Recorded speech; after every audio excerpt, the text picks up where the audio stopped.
दोस्तों नमस्कार। निदाहास ट्रॉफी जीतने के बाद टीम इंडिया के स्पिन गेंदबाज युजवेंद्र चहल ने अपने ऑफिशियल इंस्टाग्राम अकाउंट पर एक तस्वीर साझा की है।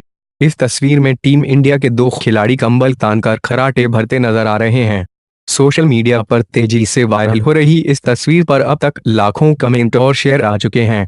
क्रिकेट फैंस को बता दें कि चादर सिर पर ताने सो रहे टीम इंडिया के ये दो खिलाड़ी कोई और नहीं बल्कि बाएं हाथ के बल्लेबाज सुरेश रैना और युवा क्रिकेटर ऋषभ पंत हैं।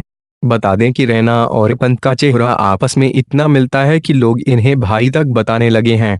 हालिया सीरीज में सुरेश रैना ने 5 मैचों में 20.60 के औसत और 132.05 के स्ट्राइक रेट के साथ 103 रन बनाए हैं, जबकि ऋषभ पंत ने 2 मैचों में 15 की औसत से 30 रन बनाए। तो दोस्तों ऐसे ही नए अपडेट्स के लिए चैनल को सब्सक्राइब कर लीजिएगा। धन्यवाद।